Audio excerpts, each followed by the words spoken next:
നിർമ്മിത ബുദ്ധി അഥവാ ആർട്ടിഫിഷ്യൽ ഇൻ്റലിജൻസിന് ഒരിക്കലും ഹൃദയത്തിൻ്റെ ജ്ഞാനത്തെ മാറ്റിസ്ഥാപിക്കാൻ കഴിയില്ലെന്ന് ഫ്രാൻസിസ് പാപ്പ.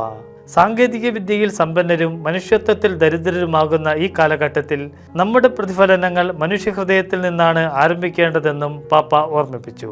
ഈ വർഷത്തെ ലോക സമൂഹ മാധ്യമ ദിന സന്ദേശത്തിൽ പ്രസിദ്ധീകരിച്ച സന്ദേശത്തിലാണ് പാപ്പ AI-യുടെ കാലത്ത് മാനുഷിക ഇടപെടൽ എങ്ങനെയായിരിക്കണമെന്ന് ഉദ്ബോധിപ്പിച്ചത്. മനുഷ്യ ആശയവിനിമയത്തിൽ ആർട്ടിഫിഷ്യൽ ഇൻ്റലിജൻസും ഹൃദയത്തിൻ്റെ ജ്ഞാനവും എന്നതായിരുന്നു 52ാമത് സാമൂഹ്യ മാധ്യമ ദിനത്തിൻ്റെ പ്രമേയം. ആർട്ടിഫിഷ്യൽ ഇൻ്റലിജൻസിൻ്റെ യുഗത്തിൽ ഹൃദയത്തിൻ്റെ ജ്ഞാനം വളർത്തിയെടുക്കാനാണ് നാം ശ്രദ്ധിക്കേണ്ടത്. ബൈബിളിൽ തീരുമാനങ്ങൾ എടുക്കുന്നത് ഹൃദയത്തിൽ നിന്നാണ്. വികാരങ്ങൾ, ആഗ്രഹങ്ങൾ, സ്വപ്നങ്ങൾ എന്നിവ പ്രതിഫലിപ്പിക്കുന്നതിനോടൊപ്പം സമഗ്രതയെയും ഐക്യത്തെയും പ്രോത്സാഹിപ്പിക്കുന്നു. എല്ലാറ്റിനുമുപരിയായി ദൈവവുമായുള്ള നമ്മുടെ കൂടിക്കാഴ്ചയുടെ ആന്തരിക സ്ഥലം ഹൃദയമാണ്. ഹൃദയത്തിൻ്റെ ജ്ഞാനം ഒരിക്കലും യന്ത്രങ്ങളിൽ നിന്ന് ലഭിക്കില്ലെന്ന് പരിശുദ്ധ പിതാവ് ഊന്നിപ്പറഞ്ഞു.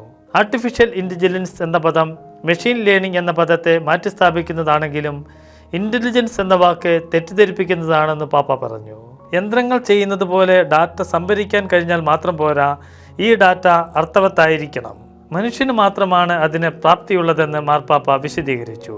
തെറ്റായ കൈകളിൽ ഇത്തരം സാങ്കേതിക വിദ്യകൾ എത്തുമ്പോൾ അത് പ്രക്ഷുബ്ധമായ സാഹചര്യങ്ങളിലേക്ക് നയിച്ചേക്കാം. ആർട്ടിഫിഷ്യൽ ഇൻ്റലിജൻസ് നിയന്ത്രിക്കപ്പെടണമെന്നും മാർപ്പാപ്പ പറഞ്ഞു. ശരിയായ രീതിയിൽ ഉപയോഗിച്ചാൽ ഇത് ആശയവിനിമയ രംഗത്ത് നല്ല സംഭാവനകൾ നൽകാൻ സാധിക്കുമെന്നും പാപ്പ കൂട്ടിച്ചേർത്തു.